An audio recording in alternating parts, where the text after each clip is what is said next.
इस भारत के अंदर शिक्षा की ज्योति जलाने के लिए महिलाओं को उनका हक अधिकार और शिक्षा के मार्ग पर अग्रसर करने वाली महामना ज्योतिबा फूले जी के चरणों में कोटि कोटि नमन करते हुए, माता सावित्रीबाई फूले के चरणों में नमन करते हुए, और इस भारत को भारत देश बनाने के लिए, इस भारत को अखंड भारत बनाने के लिए, इस भारत को अशोका का भारत बनाने के लिए फिर से शोषित वंचित पीड़ितों और सभी को उनके समान अधिकार दिलाने के लिए भारत के संविधान निर्माता बाबा साहेब डॉक्टर बी.आर. अम्बेडकर के चरणों में कोटि कोटि नमन करते हुए, समस्त पूज्य भिक्षु संघ को नमन करते हुए, और आज इस भारत के अंदर समानता की लड़ाई लड़ने के लिए जो ये मंच लगाया गया है, अपने भाई फतेह बहादुर जी को बहुत बहुत नमन करते हुए कि उन्होंने माता सावित्रीबाई फूले के विचारों को आगे बढ़ाने के लिए जो अपने कांधे पर ये जिम्मेदारी ली है, तो मैं उनके चरणों में नमन करते हुए मंच आसीन सभी को जो उम्र में मुझसे बड़े हैं उन्हें नमन करते हुए, और अगर छोटे और हम उम्र हैं तो उन्हें बहुत बहुत साधुवाद देते हुए सभी को राखी रावण का नमो बुद्धाय। जय भीम। जय भीम का जवाब जय भीम के साथ जरा जोर से दे दो, एक बार बोलो जय भीम, जय भीम। बहुत बहुत धन्यवाद। क्योंकि यहाँ टाइम इतना नहीं है और मैं अपनी बात शॉर्ट में ही रखूंगी। मैं गाजियाबाद से चलकर आप लोगों के बीच आई, पहले कंसर के अंदर आई थी। माता सावित्रीबाई फूले की जयंती आज मनाई जा रही है। 3 जनवरी 1831 को उनका जन्म हुआ, लेकिन महिलाएं यहाँ बहुत बड़ी संख्या में है, तो मैं उनके संघर्ष से जुड़ी थोड़ी सी बात आप लोगों को जरूर बताकर जाऊंगी कि अगर माता सावित्रीबाई फूले कर सकती हैं तो फिर आप भी कर सकते हो और हम भी कर सकते हैं। माता सावित्रीबाई फूले को इस भारत की मनुवादी व्यवस्था के कारण पढ़ने का अधिकार नहीं था। ज्योतिबा फूले जी, बहुत सारे लोग ये कहते हैं जी हिंदू धर्म में कोई कमी नहीं है, लेकिन मैं किसी धर्म की विवेचना न करके जो मेरे पूर्वजों पर बीता, जो मेरी महिलाओं पर बीता, जो मेरे शोषित वंचित समाज पर बीता, मैं उस बात को जरूर लेकर चलती हूँ। और वहीं से शुरुआत करती हूँ मैं। जब महामना ज्योतिबा फूले जी अपने एक साथी ब्राह्मण की बारात में जाते हैं तो वहां पर उनका अपमान किया जाता है, उन्हें बारात से वापस कर दिया जाता है और उन्हें कहा जाता है कि हमारे यहाँ ये शूद्र लोग बारात में नहीं आया करते, हम इन्हें सम्मान नहीं देते। वो बारात से वापस लौट कर आते हैं, उनकी आंखों में आंसू होते हैं। माता सावित्रीबाई फूले जब वो घर पर आते हैं तो बहुत दुखी नजर आती हैं। उनकी आंखों में आंसू देखकर महामना ज्योतिबा फूले जी कहते हैं कि सावित्री, आज उन लोगों ने मेरा अपमान किया है, मैं उन लोगों को नहीं छोड़ूंगा। तब माता सावित्रीबाई फूले जो ज्ञान की बहुत बड़ी ऊंची प्रतीक हैं, उन्होंने अपनी समझदारी से काम लिया। और मेरी माताओं बहनों, आपको भी अपने बच्चों को, अपने पति को, अपने भाइयों को वही सीख देनी है जो माता सावित्रीबाई फूले ने दी। उन्होंने कहा कि आप एक को मारोगे, 2 को मारोगे, उससे क्या होगा? धन्यवाद। आप 1 को नहीं, 2 को नहीं, 3 को नहीं, 4 को नहीं, मेरी बात मानिए और उस पेड़ के फल को नहीं, उस पेड़ की जड़ को काट डालिए जिस पर यह मनुवाद फलता है। यानी कि हिंदुस्तान में जो कुरीतियां हैं उनको उखाड़ डालो, उनके विरोध में काम करो। और तब महामना ज्योतिबा फूले जी महिलाओं के लिए और हमारे पुरुषों बच्चों के लिए स्कूल का दरवाजा ताकते हैं। घर से निकाल दिया जाता है। पिताजी कहते हैं कि या तो बच्चों को शिक्षा दो वरना मेरे घर से निकल जाओ, क्योंकि मनुवादियों का दबाव उन पर पड़ा। बात नहीं मानी पिताजी की, घर का त्याग कर दिया। शरण किसी हिंदू ने नहीं दी, हिंदू ने नहीं दी शरण। मैं मंच से ठोक कर कहती हूँ कि जो लोग ये कहते हैं कि आप हिंदू धर्म का नाम लेते हो, माता सावित्रीबाई फूले और महामना ज्योतिबा फूले को किसी ने भी अपने घर में शरण नहीं दी, बहिष्कार कर दिया गया उनका। तब मैं सल्यूट मारती हूँ फातिमा शेख जी को, उन्होंने अपने घर में महामना ज्योतिबा फूले और सावित्रीबाई फूले को जगह दी और उन्होंने स्कूल जो खोला उसमें मात्र घर घर जाकर वो बुलाती थी और 9 कन्याएं पहली बार आई। लेकिन रिजल्ट देखिए, वो काम करती गई, कीचड़ फेंके गए, साड़ियां सनती चली गई, साड़ियां फटती चली गई, लेकिन माता सावित्रीबाई फूले के कदम नहीं रुके, महामना ज्योतिबा फूले जी के कदम नहीं रुके। और आज उन्होंने ही ये मेहनत का फल है कि उन्होंने एक झोपड़ी से, एक पेड़ के नीचे शुरुआत करके 18 स्कूल और कॉलेज इस भारत के पावन भूमि पर खोले, महिलाओं को अधिकार दे डाला, महिलाओं को आगे बढ़ा दिया। तब मैं सैल्यूट मारती हूँ ऐसे माता सावित्रीबाई फुले को। आप भी अपने बच्चों को लिए बाबा साहेब ने एक बात कही कि अपने अधिकारों के लिए तुम्हें लड़ना पड़ेगा और लड़ने के लिए तुम्हें पढ़ना पड़ेगा, क्योंकि पढ़ने से ही ज्ञान आएगा। ज्ञान के बिना अगर तुम लड़ने के लिए जाओगे तो तुम्हें परास्त कर दिया जाएगा। है मेरे बहुजन समाज के लोगों, है मेरे बहुजन समाज की महिलाओं, जाग उठो। और जो काम फतेह बहादुर जी ने और बिहार के अंदर मैं सैल्यूट मारती हूँ यहाँ के शिक्षा मंत्री चंद्रशेखर जी को, जिन्होंने संविधान का मान रखते हुए कह दिया कि मैं तुलसीदास की रामायण को नहीं मानता जिसमें लिखा डोल कमार शूद्र पशु नारी ये सब तारण के अधिकारी। अरे हम मानते हैं तो भारत के संविधान को मानते हैं जिसमें नर नारी एक समान है। अगर पुरुष कोई काम कर सकता है तो वही काम महिला भी कर सकती है। तो तुम्हें संविधान चाहिए या ये मनुस्मृति चाहिए? बोलो क्या चाहिए? कितने लोग संविधान की बात करेंगे? हाथ ऊपर करो। अरे वाह, जो कोई संविधान की बात करेगा वही देश पर राज करेगा। अरे प्यार की धरती से आगाज कर दो, क्योंकि यहीं से सम्राट अशोक का यह आगाज है। उन्होंने यहीं से शुरुआत की, इस बिहार की पावन भूमि से इस भारत को अखंड भारत बनाया। और उनसे ज्यादा सम्राट बेहतर आज तक कोई साबित नहीं हुआ। हुआ क्या? वो बुद्ध की शरण में गए, तो जब बुद्ध की शरण में सम्राट अशोक गए तो हम भी बुद्ध की शरण में जाएंगे। इस भारत में प्रथम नारी महिला शक्ति पाखंडवाद को नकारते हुए उन्होंने बुद्ध के मार्ग को चुना, तो ये महिलाएं बुद्ध की शरण में जाएंगी और संविधान की बात करेंगी। यहाँ बाबा साहेब ने जो महिलाएं पैर की जूती समझी जाती थी, उन महिलाओं को सर का ताज बाबा साहेब ने बना दिया। इस देश के अंदर उन्होंने सारे अधिकार महिलाओं को दे डाले। तो हम ऐसे धर्म में नहीं रहना चाहते जहाँ महिलाओं को पैर की जूती दासी बनाया जाता है, जुए में हारा जाता है, मेलों में बेचा जाता है। हम ऐसे धर्म का बहिष्कार करते हैं, हम ऐसे धर्म का आगाज करते हैं। रहना चाहोगी क्या ऐसे धर्म में? बोलो। तुम्हें दासी बनना स्वीकार है? तुम्हें अनपढ़ रहना स्वीकार है? तुम्हें मेलों में बिकना स्वीकार है? नहीं है तो अपने बच्चों को और खुद तुम्हें doctor, engineer, IAS, PCS, MLA, मंत्री, संतरी बनना स्वीकार है? हाथ ऊपर करो। स्वीकार है? स्वीकार है तो आ जाओ बुद्ध की शरण में, कर दो त्याग ऐसे धर्म का जो तुम्हारा सदियों से शोषण करता आ रहा है। और आज यहाँ से शपथ लेकर जाओ।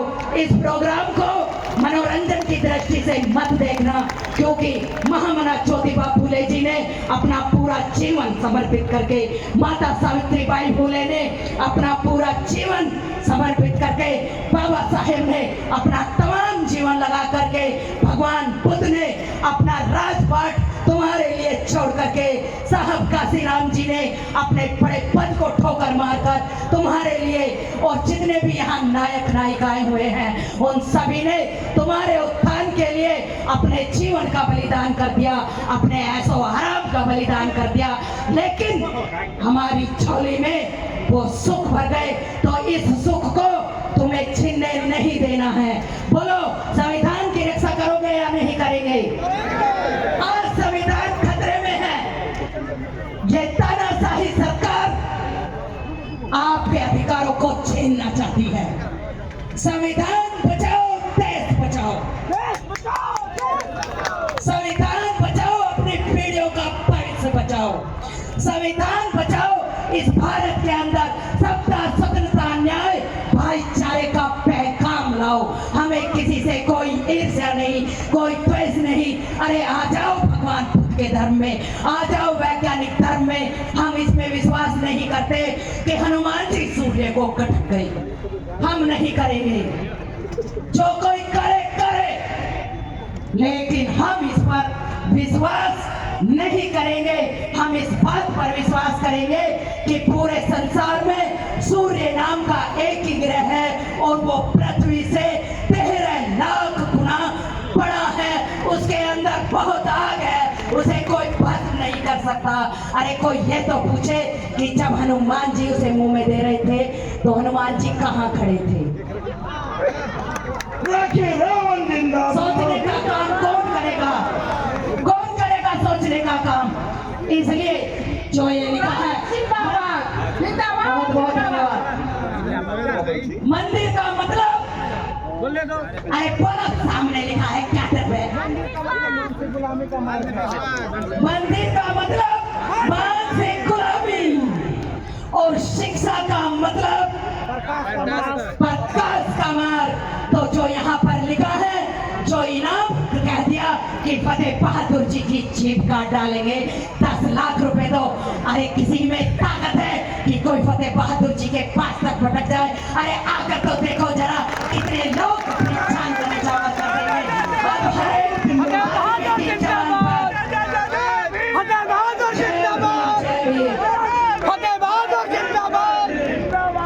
हर एक आदमी की जबान पर, एक महिला की जबान पर यही पैगाम होना चाहिए। मंदिर का मतलब मानसिक गुलामी, शिक्षा का मतलब अंधकार से प्रकाश की ओर। अरे हिला दो इस सरकार का तख्ता और बना लो अपने बहुजनों की सरकार।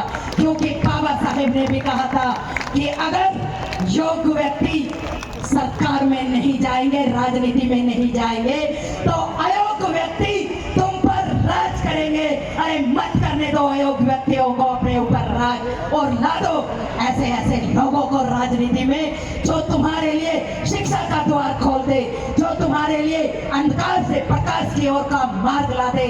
और जहां मैं जिस स्टेज के, जिस घर में बाबा साहेब भी कहते हैं कि मैं किसी घर की उन्नति उस घर की महिला से आंकता हूँ, मैं किसी समाज की उन्नति उस समाज की महिलाओं से आंकता हूँ, और मैं किसी देश की उन्नति उस देश में रहने वाली महिलाओं से आंकता हूँ।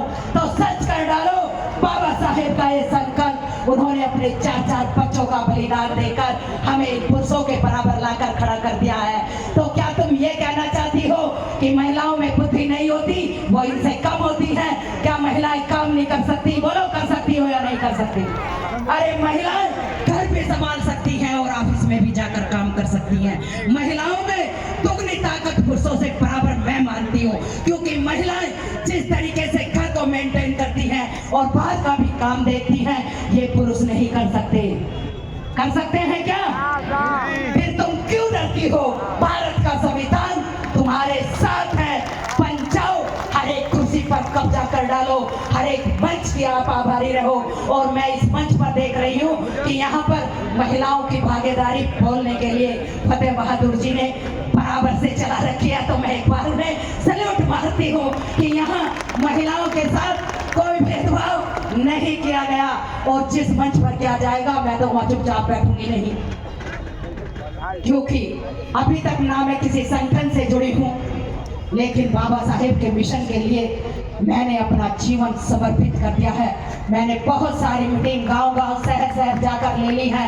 छोटे-छोटे कैडर करके अपने समाज के इन बहुजनों को जगाने का काम मैं करती हूँ, और जब तक ये मेरी सांस है मैं करती रहूंगी। और संविधान के प्रति, बाबा साहेब के प्रति, महामना ज्योतिबा फूले जी के प्रति और माता सावित्रीबाई फूले के प्रति अपनी सच्ची, लोग कहते हैं कि श्रद्धांजलि देते हैं, नहीं, मैं अपने सच्ची उन्हें जीवन का अंश देती हूँ, अपनी सांसों का अंश देती हूँ। और सच्चे दिल से ये कहती हूँ कि उन्होंने बच्चे, माता सावित्रीबाई फूले के बच्चे नहीं हुए, लेकिन जब एक गरीब विधवा, क्योंकि मैं तो इस नर्क में धर्म को कहती हूँ, इस नर्क में धर्म में किसी विधवा को भी जीने का अधिकार नहीं था। पति के साथ सती कराना इन्होंने अपना धंधा समझ रखा, पारंपरिक परंपराएं बना दी। और जब वही एक ब्राह्मण महिला, उसका पति मरा, वो मरने के लिए जा रही थी, तो माता सावित्रीबाई फूले ने उस महिला को रोका और उसकी जान बचाई। और उसने कहा कि मेरे बच्चे का क्या होगा, लोग मुझे जिंदा नहीं छोड़ेंगे, इस धर्म में मुझे जिंदा रहने का अधिकार नहीं है। माता सावित्रीबाई फूले ने कहा कि मेरे रहते हुए कौन तुम्हारी हत्या करेगा, मैं तुम्हारे बच्चे को पालूंगी और वही बच्चा आगे चलकर माता सावित्रीबाई फुले ने उस बच्चे को पाला, उस महिला को शरण दी और वो बच्चा आगे चलकर एक डॉक्टर बना। माता सावित्रीबाई फुले का नाम रोशन किया, महामना ज्योतिबा राव जी का नाम रोशन किया। तो हम ऐसे महामानवों के रास्ते पर चलकर अपने इस सर को झुकाए, उनसे कुछ सीख लेकर जाए। और यहाँ जितने भी लोग मुझे सुन रहे हैं, शायद टाइम हो गया है, नहीं बोलिए।